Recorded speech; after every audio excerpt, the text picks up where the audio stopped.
My dear Watson, I write these few lines through the courtesy of Professor Moriarty, who awaits my convenience for the final discussion of those questions which lie between us. I am pleased to think that I shall be able to free society from any further effects of his presence, though I fear that it's at a cost which will give pain to my friends, and especially, my dear Watson, to you. Pray, give my greetings to Mrs. Watson, and believe me to be, my dear fellow, very sincerely yours, Sherlock Holmes. Holmes.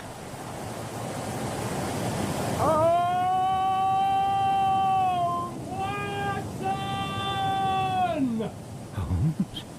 Dr. Watson!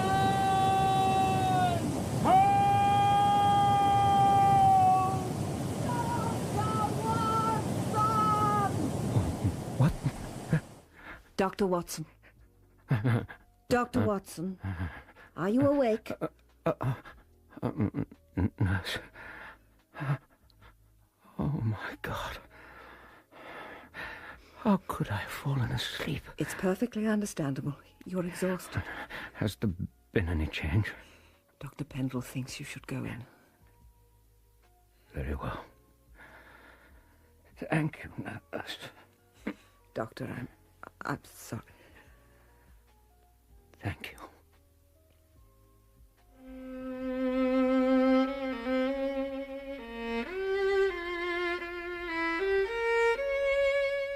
The Empty House by Sir Arthur Conan Doyle. Dramatized for radio by Bert Coules. With Clive Merrison as Sherlock Holmes and Michael Williams as Dr. John Watson. And featuring Frederick Treves as Colonel Moran, Donald G. as Inspector Lestrade, and Michael Pennington as Professor James Moriarty. The Empty House.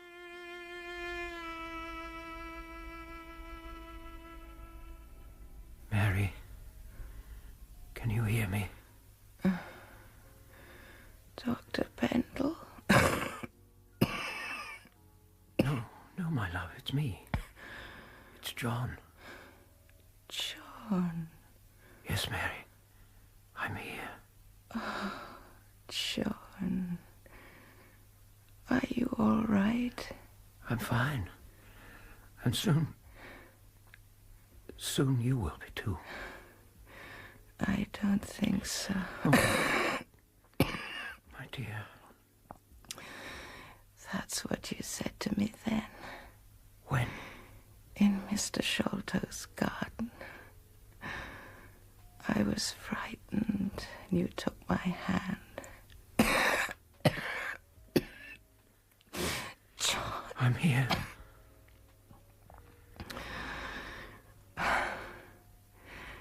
My hand was warmer then, wasn't it? It's all right, my love. Everything's all right. Oh, my poor John. First Mr. Holmes, and now me. Mary. Everyone you love. It hardly seems fair. I'm so sorry.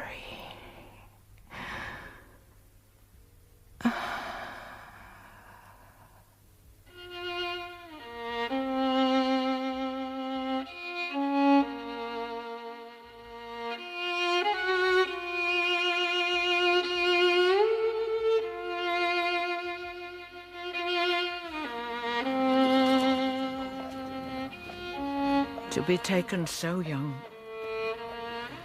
There's no justice in the world, Doctor. No, Mrs. Hudson. No justice. It was good of you to come. A sad reason for us to meet again, though. Indeed. I should have called to see you. How have you been? Well, I can't pretend the time hasn't hung heavy. They say the years pass faster as you get older, but these last 3 have seemed more like 30. Yes, I know what you mean. Look at me. keeping you from talking to everyone else who came. Off you go now. Very well. Thank you again. Doctor. And please remember you're always welcome at Baker Street. You're very kind, Mrs. Hudson, but... Wow. Too many memories. I'm afraid so. Too many memories. I hear the wedding's off. That right, Adair? That's right. She walked out on him, sensible filly. She did nothing of the sort, as you very well know. Oh, so you walked out on her, did you, lad? Sensible chap. It was a mutual decision. A ridiculous idea in the first place. Damn fool notion. Stick to your own kind, young Adair. I take it your father's delighted. Well, yes. But what did her father think? Goodbye to the Maynooth fortune. He wasn't very pleased. Oh, No. well, that's putting it mildly from what I heard. Is it true he came at you with a 12-bore, Ronald? Can we please get on with the game? Of course, Sir John. I think we're down, Moran. Damn right you are. And about time. You two were coming close to having us on the streets. Deal the damn cards.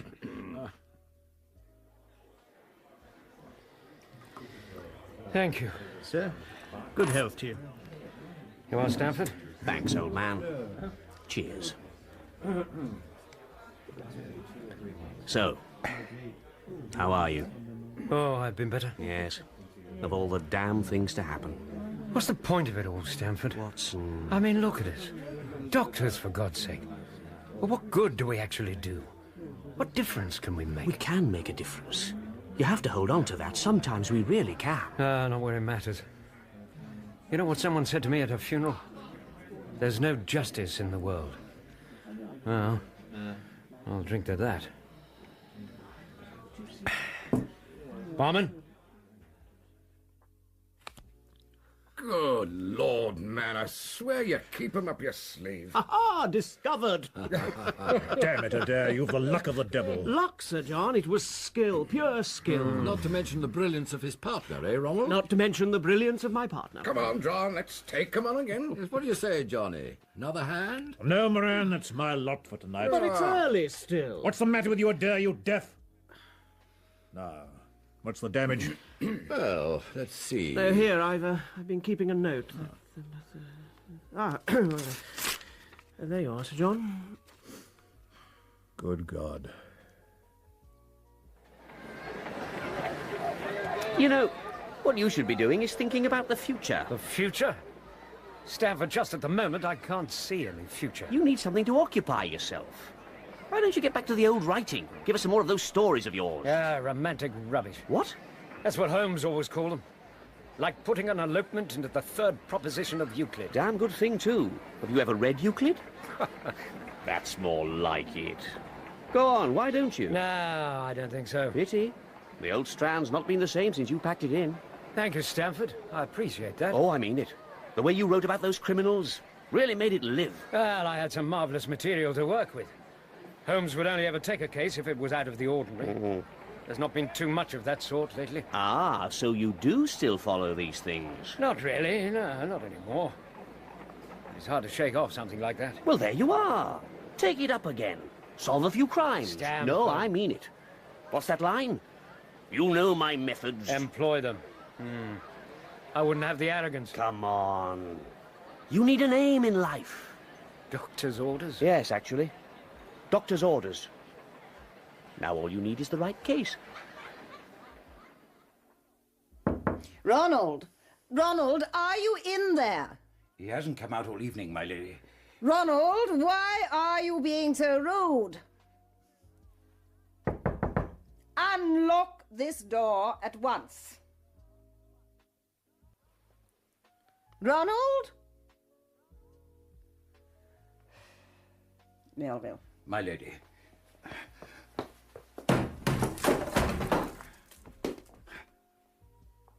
My God.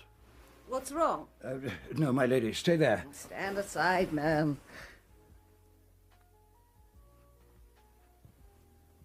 Melville. My lady. I don't want any unseemly gossip in the lane. Please ensure that you send someone discreet for the police. The Honourable Ronald Adair, second son of the Earl of Maynooth, Governor of Queensland. Fashionable Park Lane address, known in the best society, member of all the right clubs. And missing most of his head. Thank you, Constable, I do have eyes. Is the doctor here yet? No, Inspector. Well, why the devil not? I don't know, sir. Shall I try to find out? What a good idea. Why don't you? I tell you, he did himself in. Stands to reason. Oh, yes. Then where's the gun? They're in the room, of course. They just haven't found it yet. They will. You wait. We'll hang about here for a couple of months. Very amusing. Now move along, there's nothing to see here. Unless any of you lot have clapped eyes on a police surgeon. Can't even find their own people. Come on, you heard me, nothing to see. Move along. You too, if you please, sir. Unless you've business in the building. Oh, well, no, Constable, not as such. Then I'm sorry, but I must ask you to clear the area.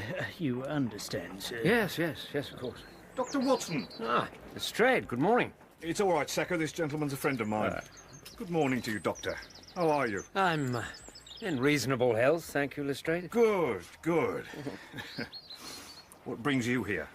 I'm afraid it's the same thing that brought those others. Sheer curiosity. You saw it in the papers, I suppose. Oh, yes. I thought it would get out. The loyalty of servants, eh? How much have they got? Enough to be intriguing. Locked room, no weapon, no motive. Can you, tell me any more? Well, actually, Doctor, look, I wonder if you'd mind doing me a favour. Good God. Quiet. Has he been moved at all? Not an inch. The entrance wound is just above the right eye. The exit... Have you found the bullet? Here. Yes, I thought so. Soft-nosed revolver bullet. Filthy things. They mushroom out when they hit. Where was it? In the wooden panelling. Just there. So... he was sitting at his desk. Or standing by it. Yeah. He'd been working on these papers, presumably. May I? Be my guest. Thank you. Hardy, Murray, Jenkinson, Simon, and a list of figures. Any idea what it's all about? Not yet. Can you tell when he died? Not accurately. 9 or 10 hours ago, possibly. He got in from his club just before 10 and came straight up here. His mother had the door broken in at 11:30. I was hoping you could pin down the time of death a bit more precisely. I'm afraid not. Had there been any callers? Did he see anyone? No to both questions. According to the butler, he locked this door behind him and never came out. There's talk of suicide. Then where's the weapon? Not a chance. I do hate a messy murder, especially when it's impossible. The door to the room was locked on the inside, and although the window was open a fraction, there were no signs that anyone had entered or left by that way. It's at least 20 feet above the road, and there's a flower bed directly below. It wasn't disturbed at all. Could the shot have been fired from outside the house, perhaps from the park opposite? No, sir. A revolver's not accurate enough over that sort of distance. And in any case, my men found several people who were in or near the area at the time in question. None of them heard a shot. I've known him for years. He's a conventional enough young chap. Quiet, unemotional. Fond of cards, of course, but there's nothing wrong with that. He played a hell of a game, too. I shall miss him. Yes, he was a good friend. We were card partners, had been for some time. Ronald was a first-rate sort, as honest as the day's long. Not an enemy in the world. Yes, I played against young Adair often enough. With what result, Sir John? The cards usually fell fairly equally, I'd say. I have here a statement given to the police by another member of the Bagatelle Club. He asserts that on the day of Adair's death, there was an altercation between yourself and the deceased. Certainly not. On the subject of his frequent substantial wins against you and your partner. Nonsense, the man's mistaken or lying. That's right, sir. He was engaged to my Edith for nigh on 6 months. And when the wedding was called off, were you disappointed? Sir? Oh, for heaven's sake, Woodley, you just lost one of the wealthiest young bachelors in the country as a son-in-law. Were you angry? I don't know who's been talking to you, sir, but there's not a word of truth in it. Oh, not a word of truth in what, exactly? Nothing, sir. Nothing. In the absence of any further evidence, this court records a verdict of willful murder by person or persons unknown. Inspector! Comment on the coroner. Are you any closer to catching the murderer? An official statement will be issued in due course. Have you found the motive? Is it true that Inspector Gregson's been called in to assist you? Gentlemen, please, let us pass. Have you any theories, Dr. Watson? I'm sorry, I can't make any comment. How do you think Mr. Holmes would have investigated this case, sir? Please, let me Stand aside there. For the standard, gentlemen. Please, get out of the way. I'm sorry. Damn you, sir. Let me help. Leave them. Well, they're not damaged, are they? These books are valuable. Yeah, I do apologize. Charming. Do you know, I've seen him somewhere before. Oh, yes? Now, where on earth? I've got it. He was in Park Lane the other morning, when I went back for another look at the house. When exactly? The second day after the murder.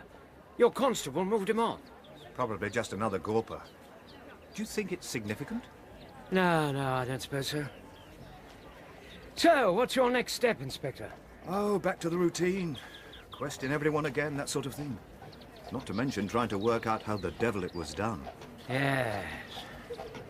He would have loved this one, eh? Yes, indeed. Well, thank you again for all your help, Doctor. Oh, don't mention it. Quite like old times again. Yes. I must be off. Good day to you. Perhaps we'll see each other again soon. Yes, perhaps we will. Goodbye, Lestrade.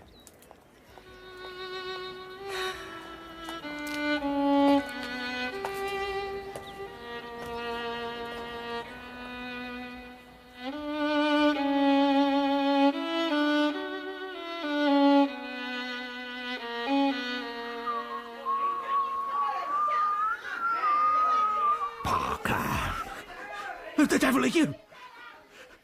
What do you want? Look at me. I've got better things to look at. Look at me. Oh my God.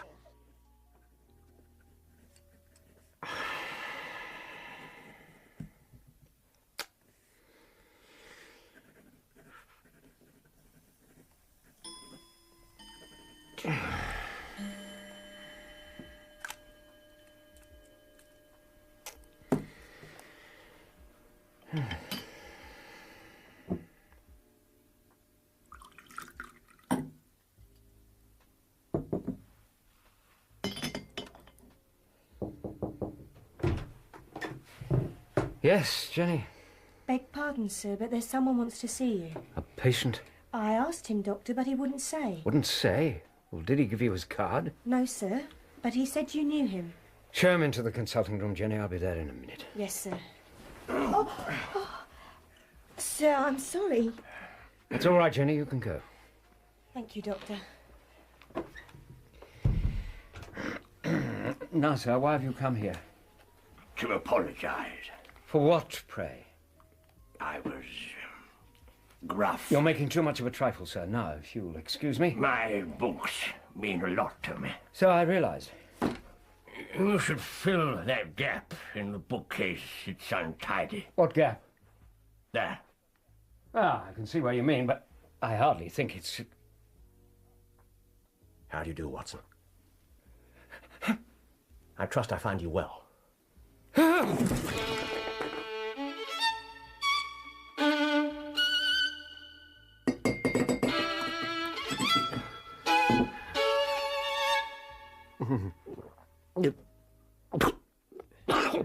My dear Watson, I owe you 1,000 apologies. I had no idea that you'd be so affected. Holmes, is it really you? You're alive. How's it possible? Wait. Are you sure you're fit to discuss things? I've given you a serious shock. I'm all right. I'm all right. Yes, perhaps it was an unnecessarily dramatic appearance. I can hardly believe my eyes. To think that you of all men, should be standing in my study. Well, you're not a spirit anyhow. No. Well. Whew. Oh, my dear chap, I'm overjoyed to see you. Sit down, sit down. Oh, no, thank you, Doctor. No, I prefer to stand. Yes, it's no joke when a tall man has to take a foot of his height for hours on end. But why? Why the disguise? No. No, first, for the love of heaven, tell me how you came alive out of that dreadful chasm. Do you mind if I smoke a cigarette? Holmes! Well, perhaps it would be better if explanations waited until later. Holmes, I want to know now! Very well, very well. Well, about that chasm. I had no serious difficulty getting out of it, for the very simple reason that I was never in it. Never in it? No, Watson. I never was in it. My note to you was absolutely genuine. I had no doubt that I'd come to the end of my career. Mr. Sherlock Holmes. Mr. Moriarty. You were, of course, expecting me. Of course. I congratulate you on your escape. Thank you. And I congratulate you on the operation. A piece of meticulous planning worthy almost of myself. I'm flattered. You know, of course, that your organization is finished. I anticipated as much. And your infamous career along with it. By no means. At the very least, I still have one crowning achievement to attain. I believe I recently said something very similar. I'm not in the least surprised. You will wish, no doubt, to pen some touching epistle to your companion, the worthy doctor. Pray do so. You're most kind. I wrote the note, which you later found. And which I still have. And then we walked along the pathway together. Myself and Moriarty. Goodbye, Mr. Sherlock Holmes.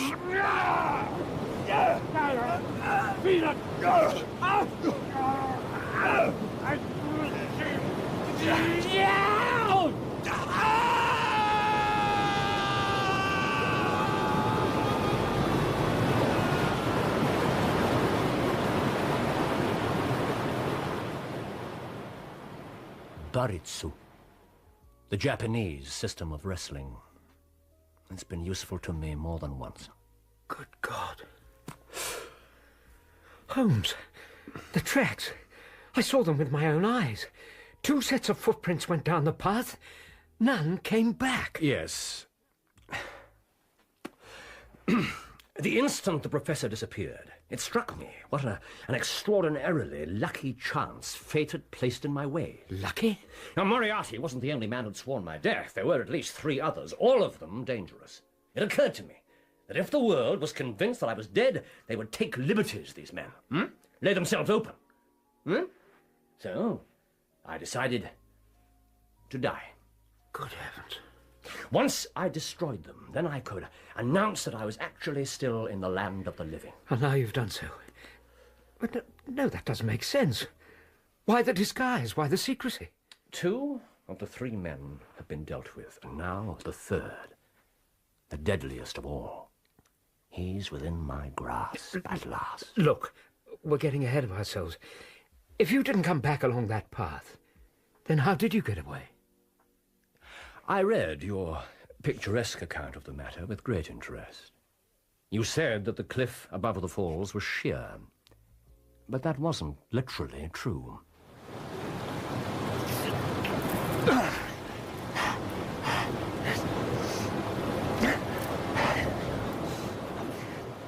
There were a few small handholds. It wasn't a pleasant business, Watson. I'm not a fanciful person, but I give you my word that I seem to hear Moriarty's voice screaming up at me.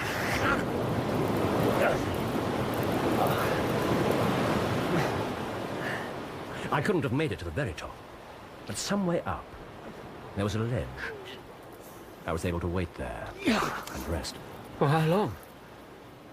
You don't mean to say you were there above me when I came back?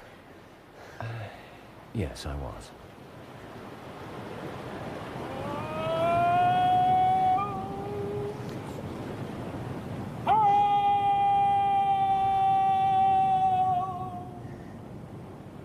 I watched you and your followers investigating my death in the most sympathetic and inefficient manner. I didn't find the circumstances exactly conducive to efficiency. No, perhaps not.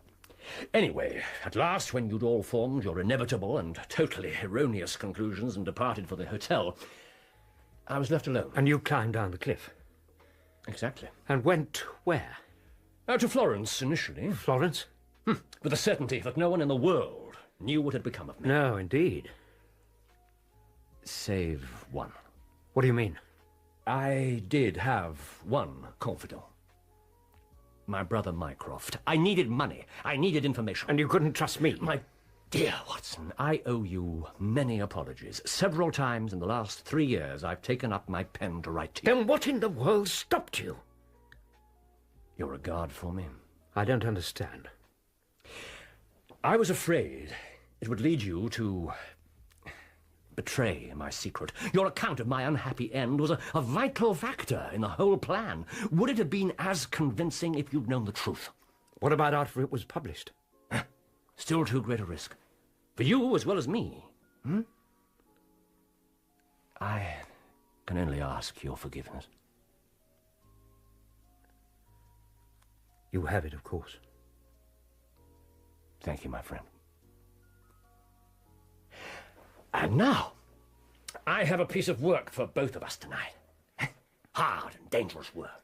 And if we bring it to a successful conclusion, it will justify a man's life on this planet.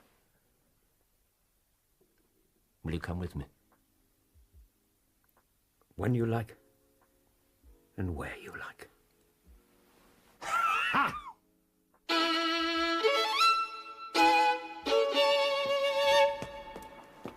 Tibet? Yes, for 2 years in all. Did you manage to get into Lhasa? Yes, I did. Spent some time with the head lama. Fascinating doctrine in Buddhism. Remarkable. An eternal quest for perfection. Life after life. Yes, death after death. And when you left Tibet? Oh, I passed through Persia, looked in at Mecca, visited Khartoum. This is incredible. You may have read about the explorations of a Norwegian named Sigerson. Oh, yes, I believe I did. You knew him? You're not saying Sigerson was you? Until he obligingly disappeared without trace, leaving me free to spend some time doing chemical research in the south of France. What finally made you come back to London? 2 things. Firstly, the knowledge that someone's trying to set himself up in the late Professor Moriarty's shoes. What? You mean rebuild his organization? Yes. This is the man you mentioned? It is. What was the second reason? The fact that after months of caution, this man has finally made a slip, and now I have him. Come, Doctor.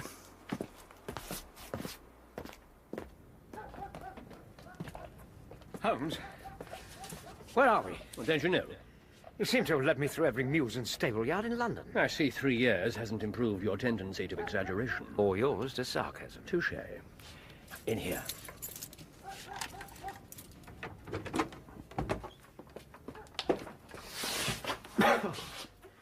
How long's this place been empty? What's important is that it's empty now. We should have brought a lantern. No lights. Your eyes will adjust themselves in a moment. Why are we here? All in good time, Doctor. Can you see yet? Yes, well enough. Excellent. Follow me.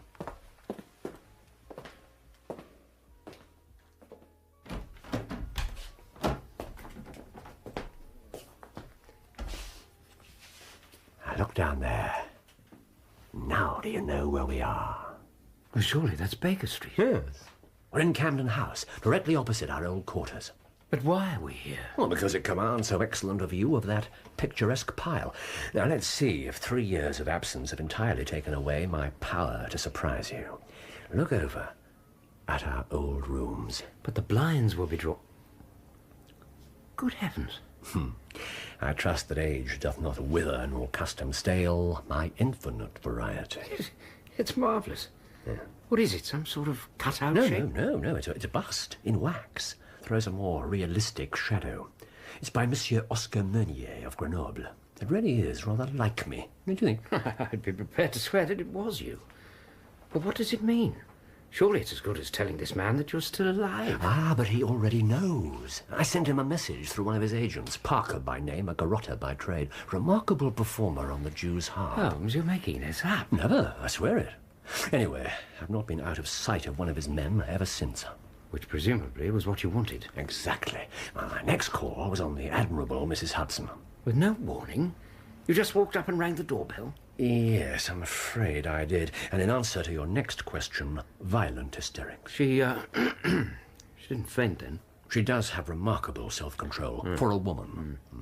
Well, I hope you apologise to her. Oh, there were more important things to say. I made sure that my shadower was within earshot and negotiated an immediate lease on my old rooms. You were lucky to find them unoccupied. Yeah. And so this man, this new Moriarty, knows exactly where to find you. Or thinks he does. And you're expecting him to make some sort of attack on you tonight? He's a man of action. He won't delay.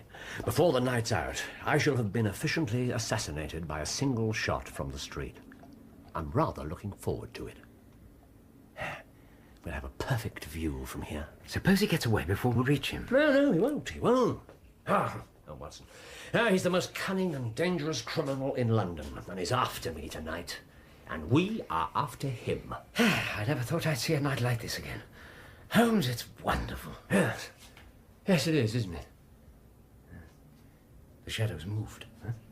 Yes, of course it's moved. Am I such a farcical bungler that I should erect an obvious dummy and expect one of the sharpest men in Europe to be deceived by it? You surely haven't got Mrs. Hudson. One change every 10 minutes. She crawls in below window level. That's outrageous. No, she enjoys that sort of thing. Holmes. Wait.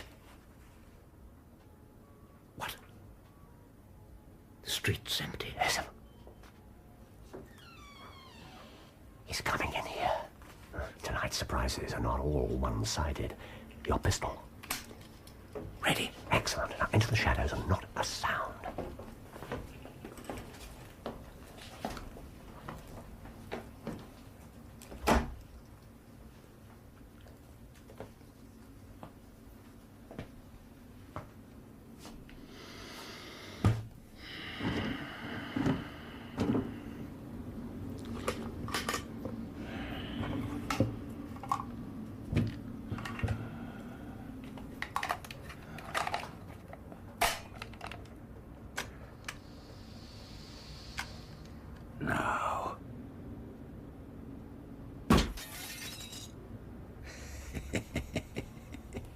I'm afraid your jubilation's a little premature.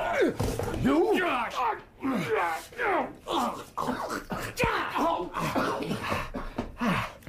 Thank you, Watson. My pleasure. But who is it? I can't see a damn thing. Let's summon some illumination. Are you all right? Yes, perfectly. Direct your attention to our friend there, would you? Now listen to me. I have a revolver trained on your head. Make no sudden moves, do you understand?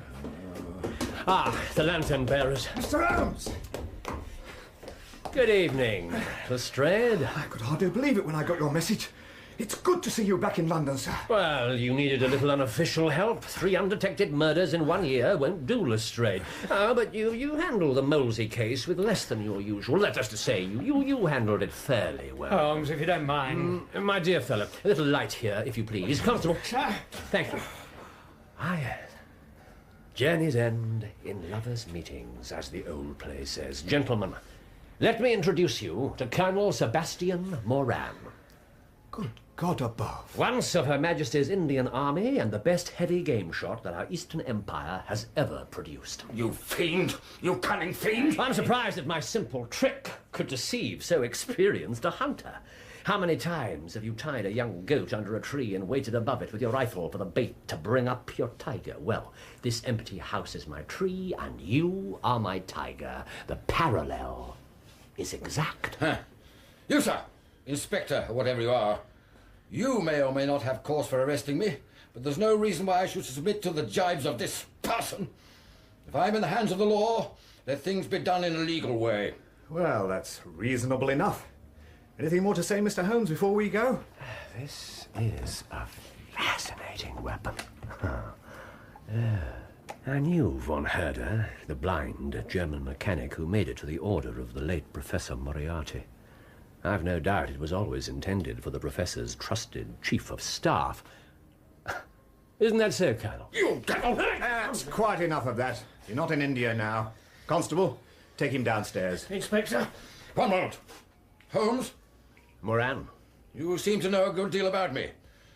Remember that in some parts of the world, too much knowledge is believed to be a dangerous thing. Come on, you. And in others, the pursuit of truth is worshipped as man's holiest endeavour. Yeah. Uniquely powerful and accurate, but almost completely silent. Like all air guns. Air guns? You said you were afraid of air guns. Seems like a lifetime ago. If that's all, gentlemen. Yeah, one final thing. What charge do you intend to prefer? What charge? Why, the attempted murder of Mr. Sherlock Holmes. No, Lestrade. I didn't want to appear in the matter at all. To you, and only you, goes the credit for this remarkable arrest. Holmes? Yes, Watson. Yes, with his usual happy mixture of cunning and audacity. Lestrade has got him. Got him? Got who? The man the whole force has been seeking in vain. The murderer of the Honourable Ronald Adair. Colonel Sebastian Moran. It's hard to believe. Son of a cabinet minister, Eton, Oxford, impeccable military career. Impeccable? Outstanding, more like. Jawaki, Afghanistan, Charasiab. When I was a boy, he was one of my heroes. Well, what the devil went wrong with the man? There are trees which grow to a certain height and then suddenly develop some unsightly eccentricity. You often see exactly the same thing in humans. I'd hardly call turning to murder an unsightly eccentricity. Ah, yes, the murder. Don't forget these, Lestrade. Revolver bullets from a silent rifle. No wonder we were thrown completely off the scent. Yes, there's genius in it. Are you sure he was able to shoot young Adair from right across Park Lane? That window wasn't lifted more than a crack. No, that was all he needed. And his own mastery gave him away. At last, he'd been panicked into a crime that I could trace straight to him and no one else. Only he had the ability, the means, and the motive. Of what motive? I can't see any reason for him to do it. Ah, but I have one vital piece of information that you lack. Go on. The Colonel has one particular skill which you won't find mentioned in his memoirs. He's an expert card sharp. Lived off that for years. And I believe that young Adair caught him out and threatened to expose him. Well, that would have meant public ruin and the end of all his grand plans. So Adair had to die. Which he did, in the very act of absolving himself from his partner's crimes. The list of names and figures. Adair was calculating how much he'd won illegally. Planning to return it all. He really was as honest as the day's long, just as Moran described him. Well, I've met some cool ones in my time, but... Gentlemen, I must be getting back to the yard. It's been a pleasure to work with you again, Mr. Holmes. Thank you, Lestrade. Somewhat to my surprise, I have to say that the pleasure's been mutual. Good night. Good night, Inspector. Gentlemen. Holmes? I'm just recalling the first time we stood here together. Yes. The well-remembered door. A scandal in Bohemia. I thought you didn't bother with worthless rubbish. That's quite right, quite right. Would you care to step in for a minute? I'd be delighted.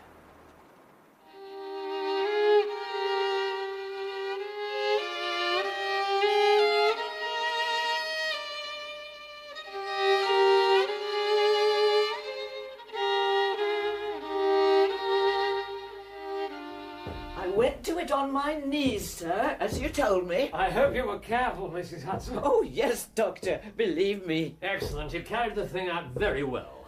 Thank you, sir. Now, Watson, Mrs. Hudson and I have one final surprise for you. Holmes, after everything else that's happened today, General Gordon himself could be waiting behind that door to present me with a Victoria Cross, and I don't believe I'd bat an eyelid. Oh? So you'll be equally phlegmatic about this then, will you? What the...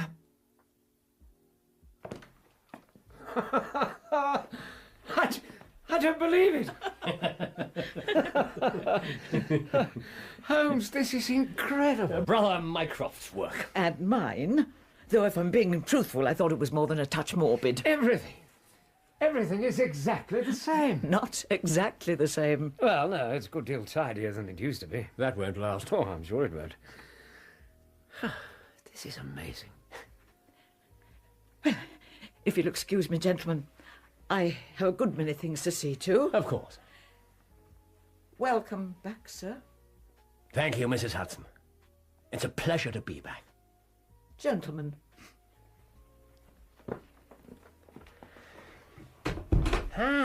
Look here. Now, this should convince Lestrade that the old hunter's eyes are as keen as ever, you see? Smack through the brain. Oh, Holmes, please. It could easily have been you. But it wasn't. Not this time.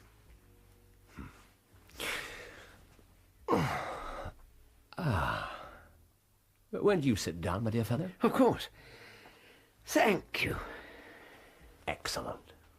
The picture is complete. Yes, and if Mrs. Hudson's her usual efficient self... yes, neatly within arm's reach. Here. For you. And for you. Your very good health. And yours. I heard of your recent bereavement. My condolences. Thank you. You know work is the best antidote to sorrow. Yes, I'm sure that's true. Your practice. Absorbing, is it? Whew, hardly. No. Done any writing lately? No, not a word. No, inspiration. You know your old room on the next floor? It's still vacant. Wasn't? I was just thinking. In the old days... the old days. You would have sat there and said nothing. Even if it had taken me all night to come out with it and ask you. Yes, I believe you're right. You've changed, you know. Dying will do that to a man. For the better? Goodness only knows. I suppose I'll have to come back just to find out.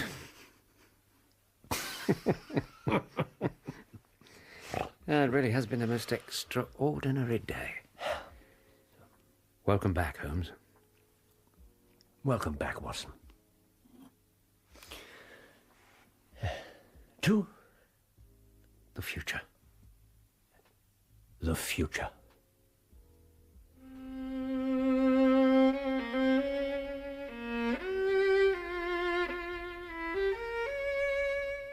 In The Empty House, Sherlock Holmes was played by Clive Merrison and Dr. Watson by Michael Williams, with Frederick Treves as Colonel Moran, Donald G. as Inspector Lestrade, and Michael Pennington as Professor Moriarty.